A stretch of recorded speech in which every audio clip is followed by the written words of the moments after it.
sound like anything that you heard on the radio. I'm me, gonna be me, and I love who I am. Google, where my bike at? Petey Pablo. I'm on it. And tell me where my damn bike at. Hey, I'm on it. Look, somebody else said, I'm checking it out. I'm checking it out now. Check it out. Check it out. Yes. And Petey, I saw your daily dose of kindness where you gave back to a fan, a little guy that's been a real big fan of yours. And I think I always say when I'm doing interviews how important it is for artists to also be a humanitarian. How important is it to give back to your fans, your supporters that love you so much? Right. I love it.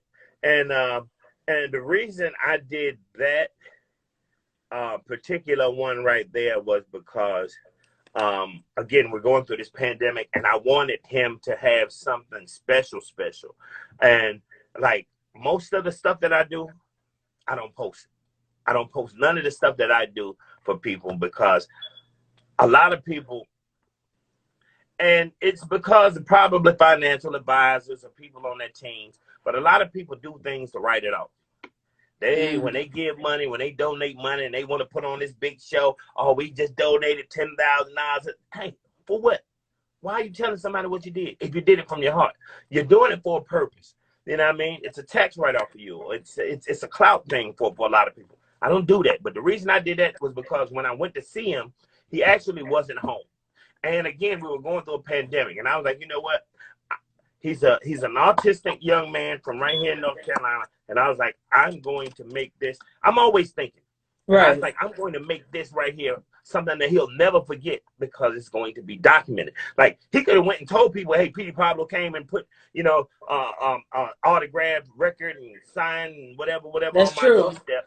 And people be like, yeah, Pete, whatever. You bought that album or this and this and that, or he sent it to you through the mail. But when you turn on that video and you see that I actually went to this boy's house, like, that does things for a lot of people. And again, like I said, the things that I do in the community, the things that I do for people, the things that I do for the churches, the things that I do for different causes and different, things, I don't publicize it because I'm not doing it for that. I'm doing it for the people that I'm doing it for.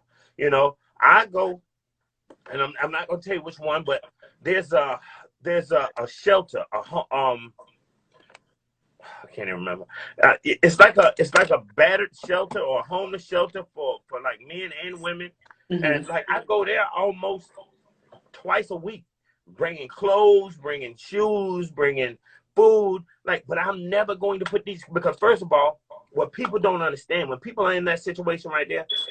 You had to have swallowed your pride. In order to be at a homeless place, you have to be at the lowest point in your life to accept, because nobody wants to accept that they have to live in a homeless shelter. Nobody wants to feel like, well, I've lost it all, and these people because you can talk to people that lost it all, and they'll tell you that they had it all at one point in time.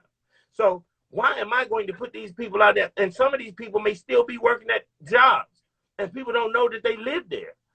People, because it could be, oh, damn, I didn't know you was homeless. Oh, well, you know what? We're doing cutbacks. And so you don't fire this man because based on what is going on in his personal life. So I don't put people out there like that, first of all, because a lot of people have swallowed their pride, but they still put on their game face when they go out to the public. So I don't ever want to jeopardize putting the wrong person in a social media platform. Right. So I'm a deep thinker. I'm deep. A lot of people didn't know that. Well, that's real. That's why I wanted to highlight, something positive, because you don't see a lot of celebrities doing that, and to give back, that to me that just means like you like a really someone that really love and respect your fans and the people that support you, and that's real. You don't come across stuff like that. I'm a real country boy.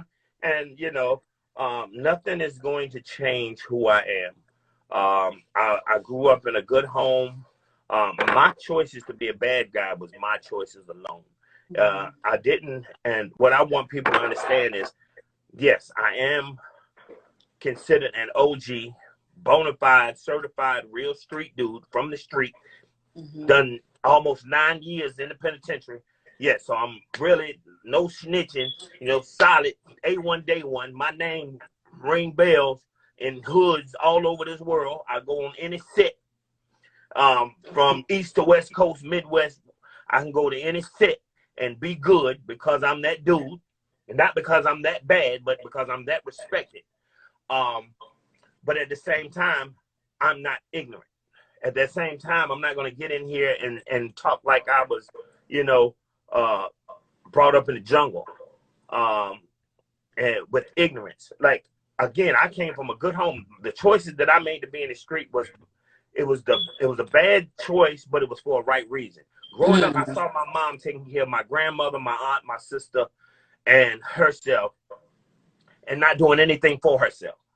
She would, the only thing I've ever saw her was buy like stockings for work, or, a uniform for work. But everything else she was doing for us. So I felt at 13, if my mom had one less person in the house, what she was doing for me, she could do it for herself. And at the same time, I felt I was big enough to make the decisions that I could add to my household. So I felt like if I could hit the streets, and I could, if it wasn't nothing but $100 a week, it would be more than my mom had, or more than my family had. Sure, I was only 13 years old, and I didn't know that a 13-year-old child didn't have a reason to be thinking like that, right. Or shouldn't be thinking about that. He should be worrying about going to school, getting his education, so, he could be on the straight now. Because at that time, again, we were losing our generations, to crack. Crack had to hit the scene. But it was either the users or the people that were selling. And the people that were selling, to me, was a big influence because they were getting it. In the 80s and 90s, right, that's when money was money. I don't want to glorify it. Yeah. That's when the money was the money. So, I did a bad thing, but I did it for the right reasons. And again, you can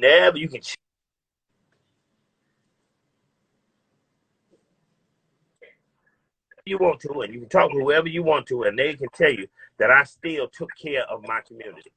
I didn't when the addicts, I'm not gonna call them fiends, when the addicts didn't have the money to pay for the stuff that they wanted from me, I would tell them, okay, get you a broom, go out here and sweep up all this glass that's in this playground. Go get you a can of spray paint. When you finish, here, take this. When you finish, come back. I want y'all to spray these monkey balls. I want y'all to, make sure this park is clean. I want you to make sure all these old people's steps are swept off. So I was still, at that point in time, giving to the community. That's why I don't think I was really hit that hard. I needed the first 6 years. The first 6 years was big. I needed that because I was prophesied not to live past 19 because I was so bad. And I had preachers tell me that I wasn't going to live past 19. And so when I turned 21 in prison, like, it was an actual big thing. Like, the guys in Greene County actually threw me a birthday party. What? Like, it was big, and like everybody attended. Like, we had like over 400 and some inmates at that prison, and everybody, because I was so popular from doing music then. Wow. Like, it was a blessing. So I needed that 6 because it changed the direction of my life. I needed to realize that no matter how bad of a situation I was in, I could change my mind. And that's what happened. I changed my mind, and it went from there. So again, the bad person that I was on the street did not come from me coming from a bad environment. I came from church-loving people. My grandmother, my mom, everybody, they were choir, church-going, singing folks, and they gave me everything I could ever want. We didn't have the best of everything.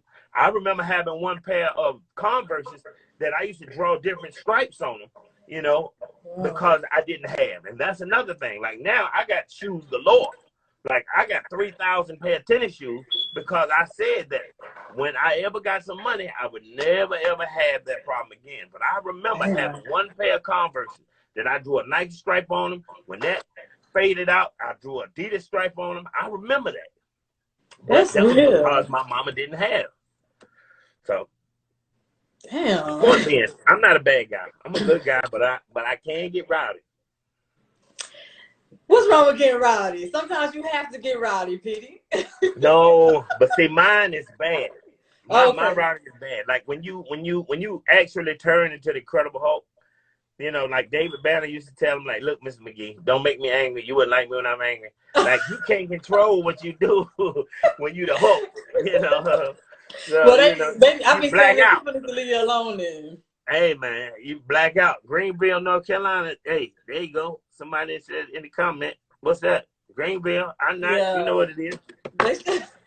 So, Petey, is there anything that you would like to, like, as far as like any artist that want advice on trying to get into the game, the industry, or just anything that you like to say before we wrap it up?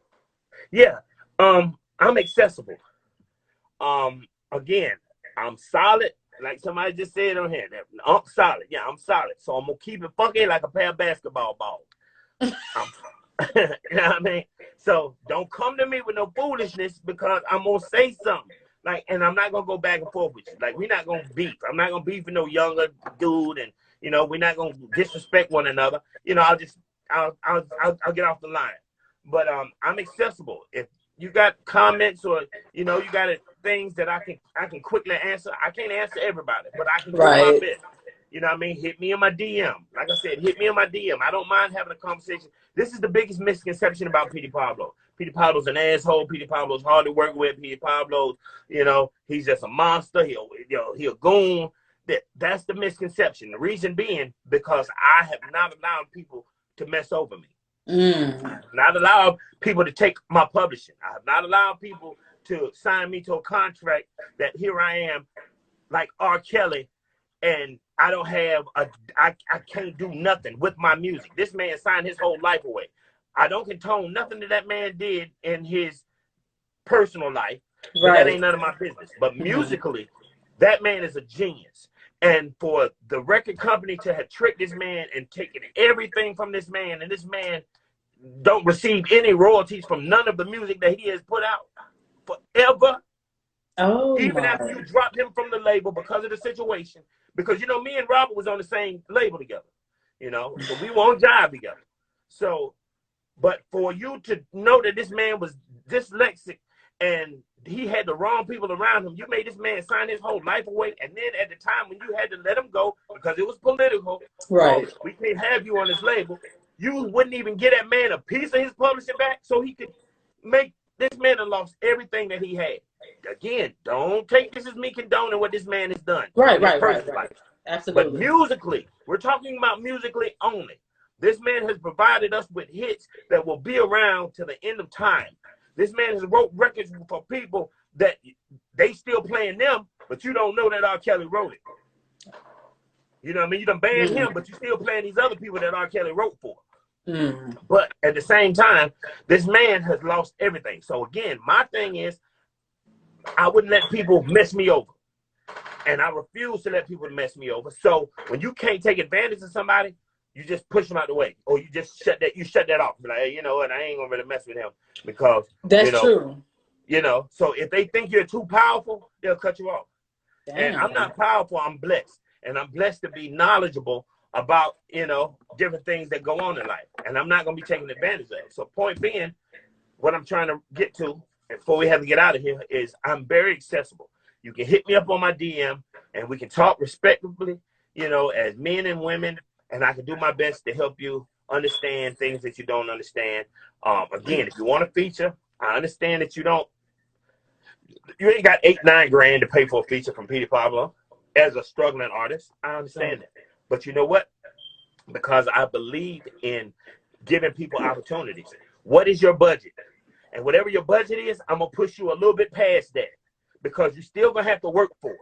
You know what I mean? So I'm not, even if you say, hey, I only got $1,000. Okay, I'm going to make you pay $1,500 because I need you to want this. You know, if it's accessible, then anybody can try to get it. But when you have to work for something, that means you really want it. So whatever your budget is, I'm going to push you a little bit past that to see if you really want it. And I'm going to give you an opportunity because if no one had ever given me an opportunity, where the hell would I be? Damn. That's why I say you real, because a lot of people don't think like that. They get up there and then their mentality changes and it's just like, nobody helped me. I'm not looking out for you. Or I'm up here. You gotta fend for yourself. So but that's why that they was here real. today and go. That's why they're here today and gone tomorrow. That's why I'm not trying to put nobody in a box, but that's why people got to put out songs every other week, because they hear today and they go tomorrow. I came out in 2000. It is 2020 now. And you're still playing Raise Up, you're still playing Freaky Leak, and you're still playing Goodies, and you're still playing Drumline. Come on, bro. 20 years later. That's why, because I have favor. I'm blessed and highly favored. I have favor because of the things that I have been through. I've not always been a monster. I have been stern and I have been just in the things that I do, you know. And even when I got caught up and I had to go back to prison, you know, for the airport situation, when I had the gun in the bag. Why did I go to prison? Because I took that gun from a friend that wanted to do something stupid. Oh my. But I'm a felon. And my biggest thing is I can't tell lies, regardless of what it is. If I did it, I did it. So did you take the gun from your friend because he was going to do something stupid? Yes, I did. You're a felon. You're not supposed to be in possession of a firearm. You're right. But I did it. But if I hadn't done it, there possibly could have been a life that had been lost and another life that would have been lost because he would have been in prison for the rest of his life. So I saved 2 lives by being the sacrifice for 2.5 years. I can live with that. I can live with that. Whew. More to the story. Y'all hit me up with your young ones, and I'll put you on game.